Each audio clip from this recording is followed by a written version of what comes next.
Hello, hello everyone. As y'all know, Tiffany Henyard did a radio interview on MLK Day, and the interviewer has a reaction that should be coming up here in a second. And shout out to Hambo's Hungry, by the way. Hey everyone, welcome to another installment of our Slab Spotlight. This time we're taking a look at a brand new species that we're really excited to offer, brown ebony. So let's get Dan in here to tell us what we can expect from this species and a live edge slab. So what we're looking at is one of our brown ebony slabs. This one is very typical in what you're going to see throughout the species. It has an unbelievable contrast of this dark veining going down each and every slab. Every single slab is different. When we first saw this species, saw pictures of it, we just fell in love, and we know you will too. What can I say? It's a special species. So this is a new one we're introducing to the market. No one that we know of has this species, so that kind of makes it exciting and unique. All the slabs have a nice parallel live edge, great for bar tops and dining table tops. We have a ton to offer. Check it out at glveneer.com.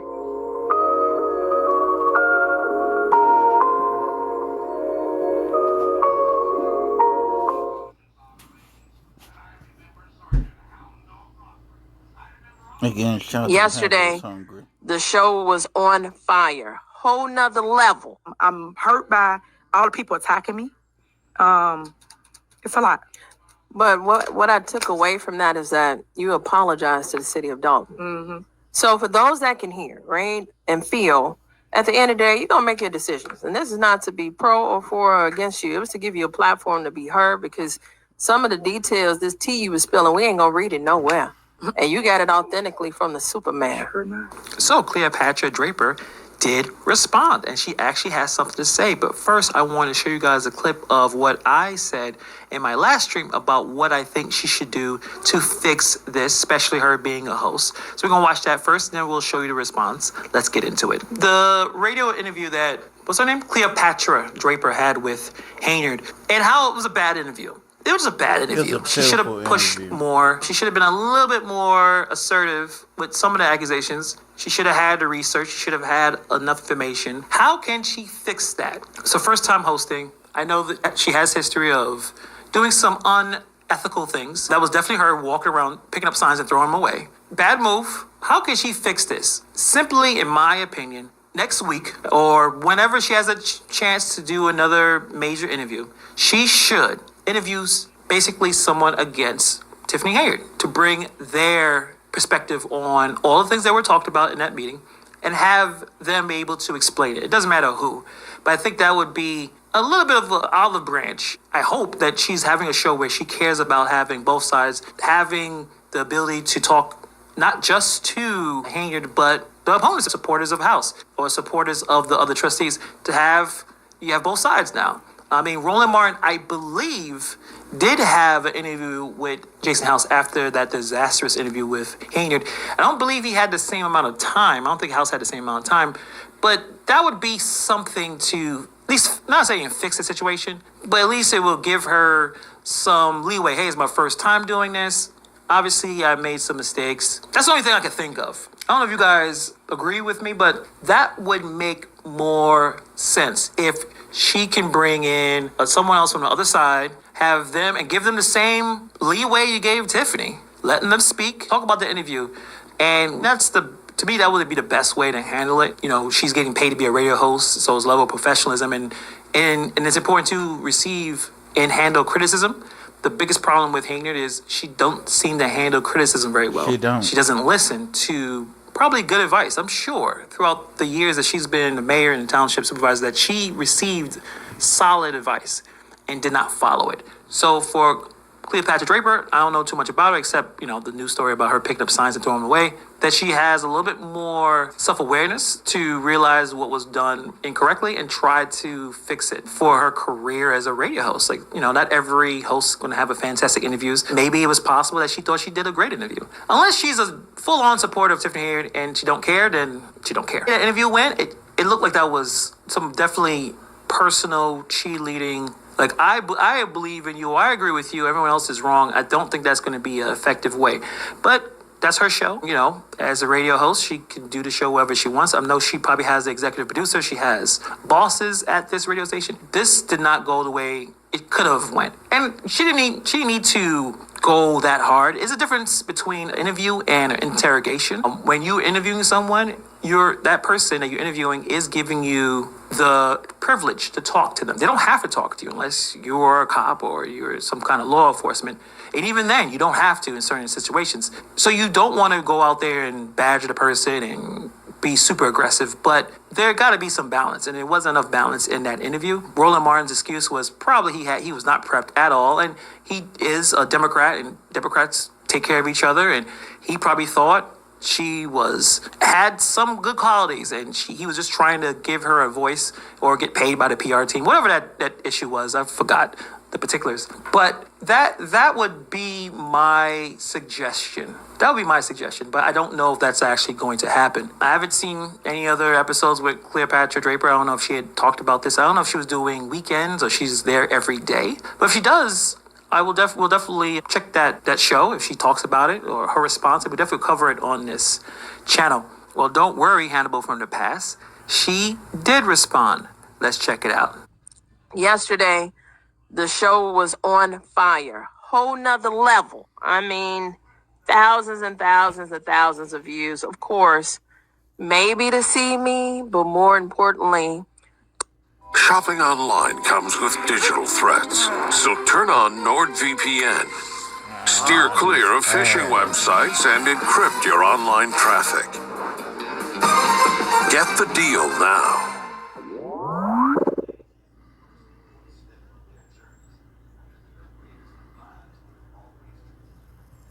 The hardest thing is obviously finding products to sell and then getting authorized to sell those products. So with Ecom Authority, they've been able to do that. We're going to set you up on Walmart. We're going to pick out your inventory so that you get started with the right tools in place. Our success is tied to yours, which is why we're focused on supporting your growth from day one.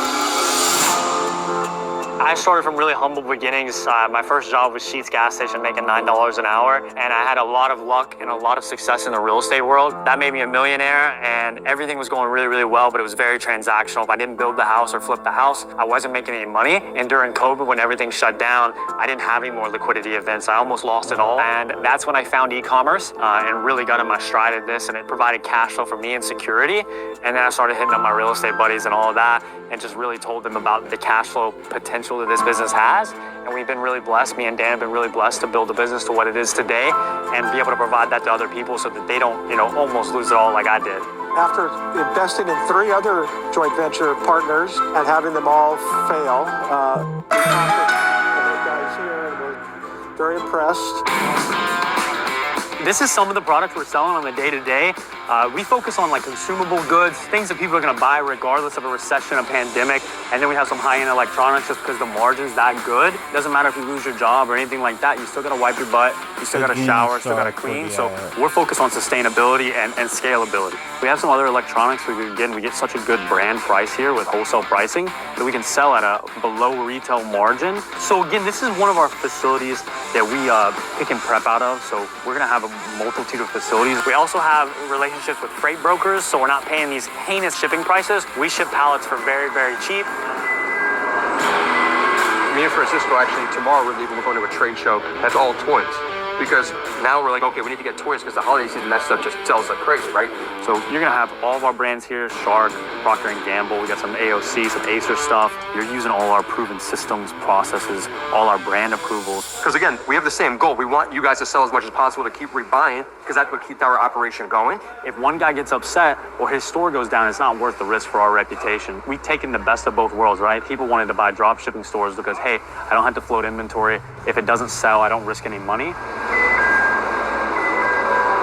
I think that what you should be looking for in an operator is someone that cares about the longevity of the business, and anyone pushing this drop shipping model understands that it's basically gone, right? You may have a few more good months, but if you get your account shut down, all your money's gone. And you don't want an operator that's willing to take that risk when you can have infrastructure like this, you can have the processes and the systems that you need versus taking that risk and really playing with a lot of people's money. So with us here at Ecom Authority, we have clients from all walks of life: doctors, pediatricians, teachers, retirees, business owners that want to add another stream of income to their already cash flowing businesses. We're looking for a business partner. We're looking for someone that understands that they want to scale. Or we're looking for people that want to take action and get started ASAP. We really like about it is the openness and the communication is very good. And they answer my questions, they're right on it. And so we're very comfortable, looking forward to ramping up our store. We pick the products, we procure the products, we sell the products, we handle all customer support. You need to have someone that's invested in infrastructure, invested in the brand relationships, and invested in the team that they built. Because at the end of the day, you're trusting an operator to run the business. And that's why we are the authority in the business, in the e-com space in general. What would you tell somebody that's kind of like on the fence about doing this, ladies? Go for it. Yeah. So what I've done is I've attached a link below where you can hop on a call with one of our dedicated account representatives to see if it's a good fit. See you there.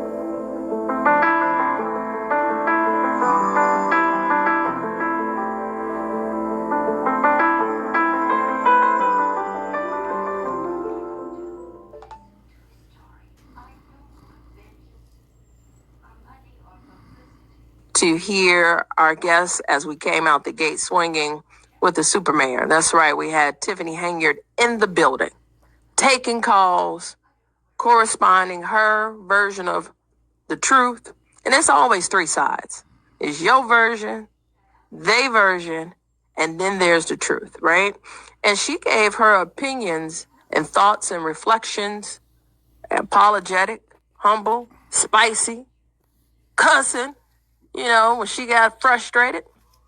And there was a lot of forgiveness in between, especially with the FCC. But listen, guys, I skimmed through and I got some feedback from personal friends in terms of, their take on the interview. And I want to say this. I don't have a dog in the race. As a journalist, it is my opportunity and privilege to pull out whatever you have to say. But one thing about whatever you have to say is that it's a record. So at the end of the day, no matter what was said, and her version of her experience as a leader of both Thornton and Dalton, we got a record, right? And she doesn't take many sit-down opportunities and interviews, and I think she kept it all the way real. And for those that have feedback, especially those in opposition, we've received your call. So stay tuned, because I'm apparently going to have the other side and on the mic too. And I love it. Everybody has an opportunity to correspond. And we need that, because that 8-mile radius that is the village of Dalton of 21,000 people has been a hot button topic. So to come out the gate with an interview of that magnitude, I don't need y'all to give me my roses. I bring roses to Rosalind, and I'm humbled to have had that opportunity, but we're not done. We're going to continue that type of energy. So when I say high energy, that's the magnitude. Right now, you may not like who we interview, what we talk about, but I bet you listening.